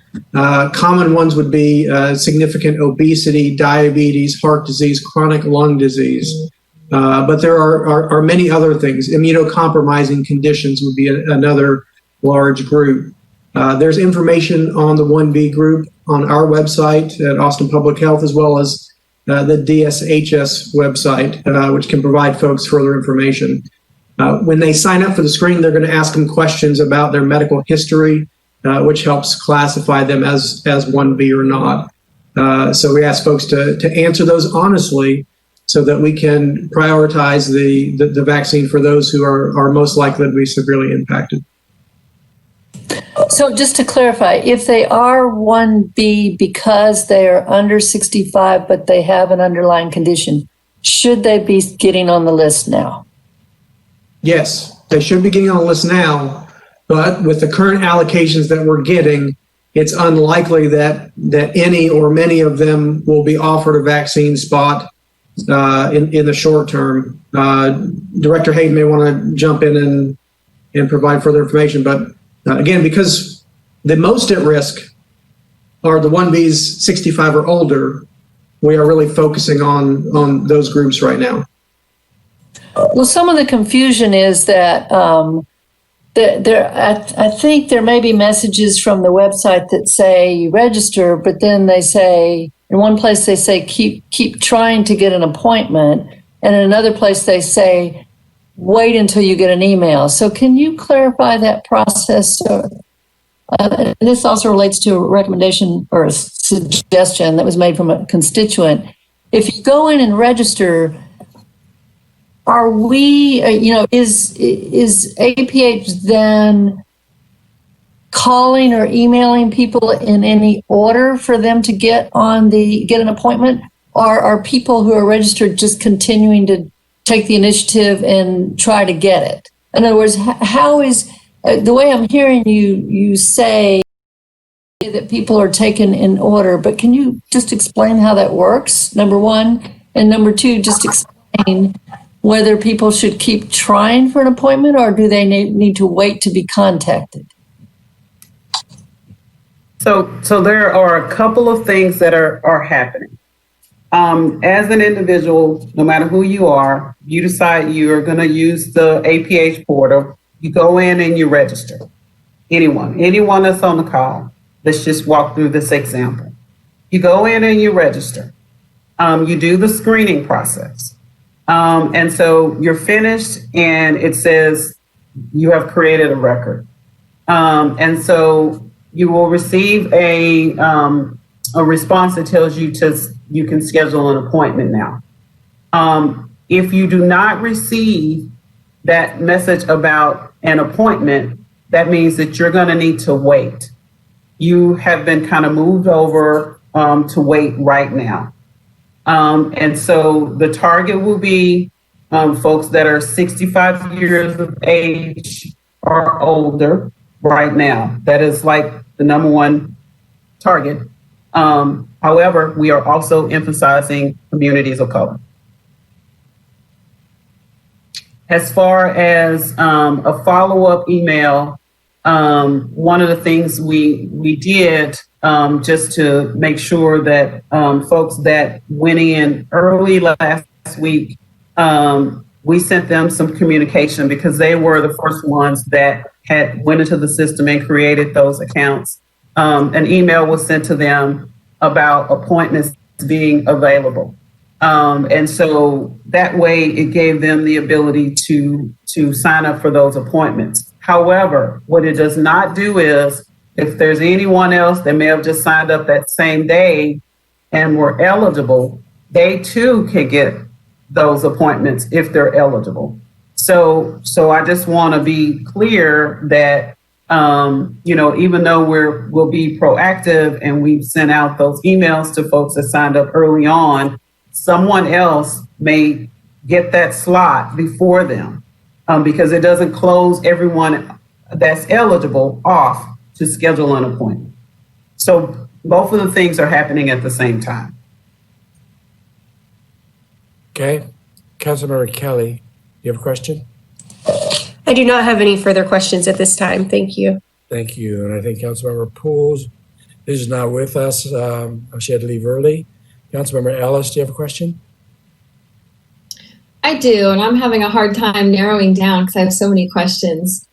I appreciate Councilmember Kitchen's line of questioning kind of around the notification process and how people are going through the intake process. So I think you covered a lot of those angles there. I did have a question about the Federal Reserve of vaccines, and I had heard it was either all or mostly depleted. Can you tell me if that's accurate or if that's misinformation? And if indeed there is not very much backup, how quickly is it being manufactured and distributed? Can you go into some details about that? I'm happy to give you what I know, and that's largely what I've read as well. I think what we saw was the public statement that we have reserves for the second dose. We saw that President-elect Biden's administration said, well, we're going to release all of it. And then the Trump administration said, well, we're already doing that. So I think what it sounds like to me is that the reserves for the second dose are the new manufactured vaccine. Now, again, what we're talking about in the next week to 2 weeks is the potential approval of a third vaccine, which may increase the volume of vaccine available significantly. That's the AstraZeneca vaccine, but I don't have any idea what numbers the U.S. may have available quickly for that particular vaccine or for the Moderna and Pfizer. That's helpful, thank you. And then maybe if we're doing another briefing in the future, more details about how that might be distributed among the states could be another layer of information that's helpful to us and to the public. Yeah. Kathy? Thank you. Councilmember Kitchen asked a question that and Director Hayden Howard, thank you for the explanation, but I need to trace that process through a few more steps. So if an individual registers in the system, do they know if they are among the ineligible? Do they get an email back saying they're ineligible? No, we are not doing that right now because we are fine with folks signing up for us. And the reason why we're not doing that is at any point when we may need to pivot and change the criteria, they can become eligible. And so then that way they can sign up. But until they receive the email that says you can schedule an appointment, at that point, we're just asking them to wait until further notice. And so we can tell constituents who have successfully pre-registered that if they do not get that email back or that phone call, should they be expecting either one? But if they haven't yet received that, it's either because one, they're not eligible at this stage, or 2, they may be eligible but not at the highest priority level within that group that's eligible, or 3, it may be because all of the available appointments are scheduled. So it could be any one of those 3 circumstances, and there's really no way to let them know which of those 3 it is. Yes, it could be one of the 3. And always remember that an appointment is assigned to vaccine. Thanks. We'll emphasize that too in our messaging. I do know that I am hearing reports that for some people, they are able to continue to log back in the system, and sometimes appointments become available. Would you suggest, is that accurate information, or is it really just that more appointments became available and they received an email? Is that particular circumstance occurring, or is that just a misunderstanding of the situation? More appointments become available because what we're working on is we're working on real-time data, and so we'll put the schedule out for 2 days. So the appointments that folks booked are for today and tomorrow only. And so we need to make sure to every night we inventory our vaccine to see what we have available. And so that allows us to go ahead and send out, the rest of the appointments based upon our current inventory.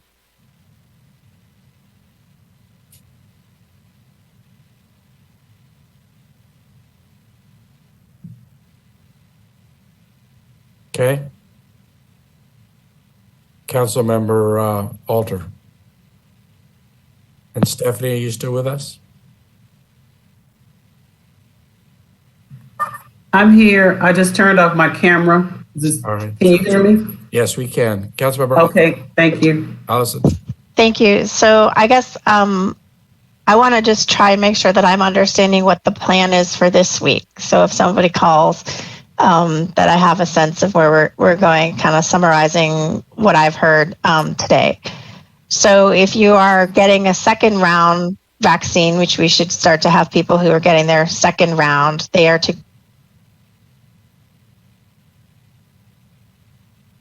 there will have some communication mechanism with them on that. So that's. And Allison, you blocked out for a second. So if you have a second round, so of people who are getting second round vaccines right now, they are supposed to go to the original provider. They need to get the same type of vaccine. They're supposed to go to their original provider. You do not have to go to APH unless you already went to APH for your first time. Is that correct? That is correct, with the exception of the folks that went through the site that Judge Brown and Constable Morales set up. They would not go back to that site. We will be working with them to get those patients in. Okay, and the folks who are going through the process right now, who just got their first vaccine from APH, will they get a alert to sign up for an appointment for their second round when it's due in the 3 or 4 weeks? Yes, they will. Okay. Now, if I am thinking about my first round of a shot, if I am in 1A or 1B, or I think I am, whether I have insurance or not, the main provider right now in Travis County is APH. And you're going to go on to the APH website, which maybe when you confirm this, you can tell me what that is. And you're going to sign up and register. And you will get something at the end that says that you've created a record. And if there are vaccines and appointments available at that point in time, if they're not available, you will not be given an appointment. You might be told there's no appointments available, but that's a function of the vaccine supply. And then if you get that, you should expect an email when new appointments are available. But that those appointments could be all used up before you get to register. Is that correct? The emails have been sent to folks that meet the criteria that signed up earlier in the process, because we're trying to make sure that we are getting folks kind of from a timestamp perspective. The folks that went in last week and the first ones that were able to get registered, but we didn't have enough vaccine. We're trying to make sure we get those as well. Okay, so and that meet the criteria. Yes. Okay. So at this point, the system's creating kind of a wait list. And that wait list, you're going back to the top of that wait list. But if I happened to sign up and I was eligible and there was an appointment made available, but that time I might also be given an appointment. That is true. Yes. And that's just a quirk of where we're at. I understand that's not ideal. I'm just trying to understand that. So if I have signed up and I'm fairly certain I'm eligible, you move down the wait list, which is a function of the supply that we're getting from the state. We lost your question, Allison. Can you hear me now? Yes. So if I sign up and I don't get, and I'm eligible, I have to just wait until APH gets back to me to tell me that I'm moved down the wait list and able to get an appointment. Yes, and it will typically be an email. Okay, and should I be checking back on the website? No. To make appointments? Okay. All right. And then tell me again the issue with the password with the .aph, because I've vaguely heard that but have not seen that written down. Under what circumstances might I have to add a .aph to my email, and where in my email would that go? You would need to add the .aph to all usernames. So whenever anyone is going in and they're setting up their account and they're putting their username, and so maybe their email is john.doe@gmail.aph. That is your username. So it's your email plus you're adding the .aph on the username. And then you create your password, etc., and you should be able to get in. And you do that if you have a problem, but not everyone's going to have a problem. Well, no, I mean everyone has to do .aph. Yeah, but I would say I would just tell all of your people just to go ahead and put the .aph on the end of it. Okay, instead of the .com. No, it's in addition to the .com. In addition to gmail.com.aph. Yes. Okay. And as soon as vaccine is available and distributed by the state to other providers, there will be opportunities to go to other providers. But as of this week, where we are at this week, we do not believe that there are vast numbers of providers that have vaccine other than perhaps for second round that people should be trying for this week. Correct. Okay. Thank you.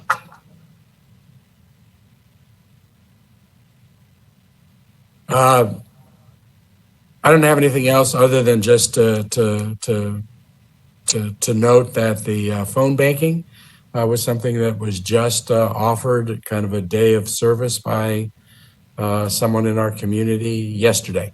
So it's like a brand new opportunity, and I think that today, Stephanie, you're talking to those people about giving them a potential script that they can use. And I appreciate you taking advantage of that offer that came in yesterday. When you have the demographics report at the end of the week, the demographics that are showing up right now on testing and on cases on our website are really good, and I think a lot of people are using those. So the dashboard is something that is easy to use and easy to get the information. So thank you for that.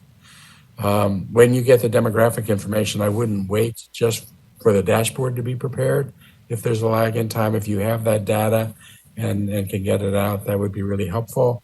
And I do like Commissioner Trevillion's suggestion that I think you picked up on and said you would do as well, to get the demographics not only for the people who actually get the vaccination, but also the demographics of the people that are in our system, so that we can see who it is that's able to access it and to get kind of pre-registered. And it'd be great if we could get that information at the end of the week, as you indicated. Thank you. And again, Director Hayden and Dr. Escott, thank you so much for what you guys are doing. Still 24/7 for you and your staff, and it's incredibly appreciated. Thank you. Judge, I'll turn the gavel back to you.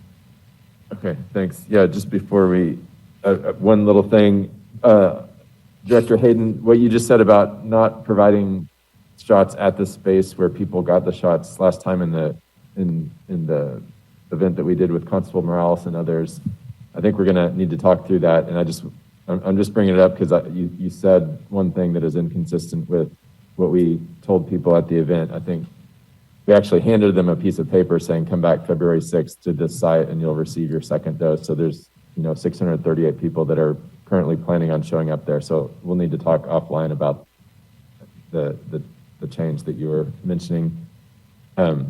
I do think it's good practice, and talking to Seton and others who've done these mass vaccinations in the past, to always schedule the follow-up appointment when you get that first shot, and that's what we did on the last one. So I think we'll need to probably provide those in the same location on February 6th, but happy to follow up with you. And overall, though, want to echo the mayor's sentiments and say thank you to you, Director Hayden, and Dr. Escott, and everybody else who's, I know, working as hard as we all can to make this a transparent and equitable and efficient process. So thanks, everybody.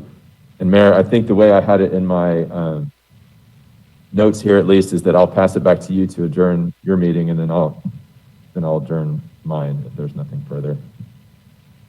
All right, Judge. Today still is January 19th, 21. It is 11:20. And having completed our special called meeting task, the City Council meeting is adjourned. Thank you so much for letting us join you. And I really do like, someone mentioned earlier, doing these things jointly so that Dr. Escott and Director Hayden don't have to do it more than once. And I think it also really focuses the community attention on the importance when we all gather like this. We should find more opportunities to be doing this as well. So, City Council meeting adjourned. Thank you, Mayor, for this. Thanks for the joint meeting. It was a good idea, and we should do it more often. Bye, guys. Yep. Bye-bye. And I want to thank the county staff and city staff for putting this all together. And again, thank you, Director Hayden and Dr. Escott, for being here. I look forward to hopefully doing more of these in the future as circumstances present themselves. So with that, I adjourn the meeting of the Travis County Commissioners Court at 11:20, and we will. And Judge, that's just the joint session, correct? That you're adjourning. Yeah, I'm sorry, just the joint session. And then we will carry on with. Thank you, everyone.